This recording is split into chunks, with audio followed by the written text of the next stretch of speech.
first I would get report from my nurse. The previous nurse did tell me that my patient was stable. He had a pain of 5 from a level of 0 to 10, and she did state that my patient had a chest tube in his 5th intercostal space, which means that my patient did have a hemothorax. So then what I would do, I would go inside my patient's room, introduce myself. So, hi, good morning. Good morning. My name is Lauren. I'm going to be your nurse today. I would perform hand hygiene and put on my gloves. How are you doing today, ma'am?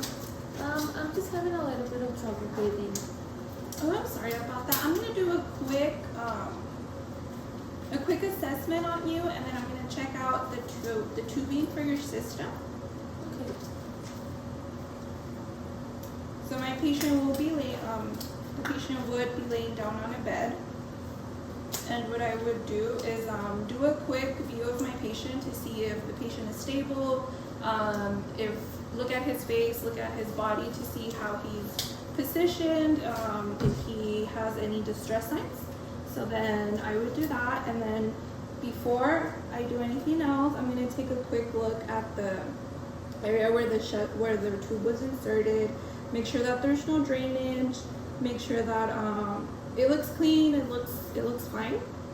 So the site does look clean. There's no signs of infection, no redness, no leakage.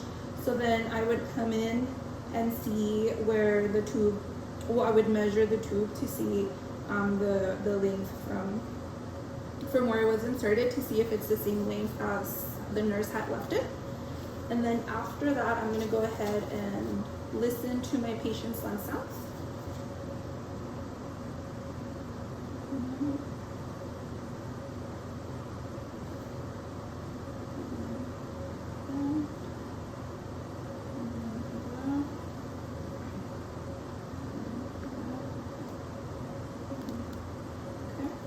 And I would go under the shirt for the patient to get a more correct hearing of the lung sounds, and I do hear a little wheezing. And as I'm doing that, I go ahead and check out the system. The system would be below the patient, below the incision site, but for this I'm gonna have it up here. So I'm gonna go ahead and look at the system, and I see that there's a little bubbling in the C chamber, which would mean that there's an air leak. So then once I do see that the air leak is there, what I'm gonna go ahead and do is I'm gonna grab my hemostats, and I'm gonna start clamping from the area that's closest to the patient. So I would get my first set of hemostats, and I would clamp right here. And then I would see if the bubbling stops. So let's say it doesn't stop, so I'm gonna keep going down. It has not stopped, so then I get my other clamp, and I keep going down the tubing with 1 inch of a difference. So then I'm going down. So this is still the chest tube. So then down here, I would be already at the tubing for the system. So let's say I clamp here. Every time I clamp, I do look at my system, and the system would be facing me. So I do look at the system, and right here I'm clamping, and I do see that it has stopped. It has stopped, so that means that the air leak is somewhere within the draining system's tubing. So then what I would do here is, okay, I figured out where it's coming out from. I would unclamp at this moment, and without leaving my patient. At this point, I'm gonna go ahead and call the doctor, and I would still be at the bedside next to my patient. So I would go ahead and call. Okay, hi, my name is Laura Sanchez, and I'm calling from the EPCC hospital. I am calling regarding your patient, Maria Smith. I do have your patient, and I detected an air leak during the troubleshooting. The air leak does appear to be in the system's tubing. What did happen was that there was a chest tube inserted to the patient about 24 hours ago due to a hemothorax. The patient's vitals are, his heart rate is at 85, his respirations are at 21, he does have wheezing lung sounds, and his blood pressure is at 110/74. My recommendation, sir, would be to go ahead and just set up another system for the patient due to the air leak being in the system's tubing. Okay, and then the doctor would go ahead and say that the recommendation, he would go ahead and approve the recommendation. Okay, sir, well, thank you for that. I will let you know if there's any future updates. I would hang up. So then that was accepted by the doctor.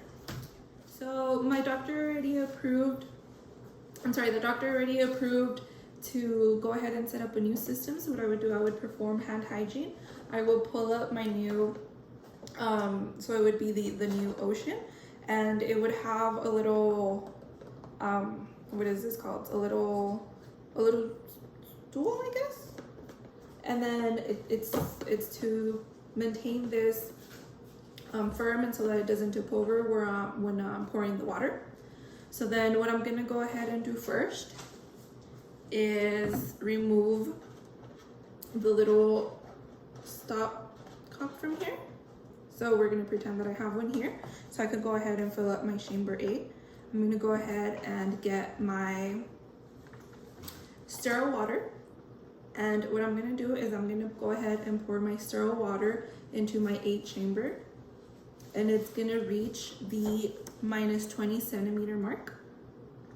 So once it does reach, I go ahead and of course stop pouring and close it back up. So let's say I closed it. Okay. So then that would be for my 8 chamber. Now I'm gonna go ahead and fill up the C chamber. So I would go ahead and pull up the funnel that it comes out with on this side. And the way that I want to go ahead and pour it is it would have the little stopcock here. I would close that, and once it's closed, I would get my sterile water again and pour the 40 cc's of sterile water into it. So let's say I already have the 40 cc's, it's gonna reach the lining of it up here of the little funnel. And then once the little funnel is filled, I'm gonna go ahead and open up the stopcock and then just let it drain down. And then once it's drained, I go ahead and put this down. I make sure that everything's okay. And I get the rest of it, and then I'm ready to go ahead and connect it to my patient. So then now I'm gonna go ahead and use the same system and just verbalize either when I'm connecting to the new one and disconnecting from the old one. So I would perform hand hygiene, I would put on my gloves, and this is still the old system. So let's say that this is the chest tube, So the chest tube would be connected, and then let's say the chest tube ends here, and he would have tape here. The patient would have the tape right here. So what I would do is remove that tape. And once this tape is removed, I go ahead and turn off my suction. So let's say my suction is on the wall, I go ahead and turn off the suction. The tape is removed. So what I'm gonna do is I'm gonna have a new system over here, the one that I had already set up. And the way I wanna go ahead and do it is by pinching the chest tube. And then I'm gonna pull the system's tubing. So I'm gonna go ahead and pinch and pull, and it's not gonna separate because it's a whole tube, but let's say it separates. I would just drop that one in the ground. I would get my new system tube and go ahead and connect it. So then it's connected. I would go ahead and tape it. So the way I want to tape it is by putting a tape across and then 2 little flags here so that it's secure. And then I'm gonna go ahead and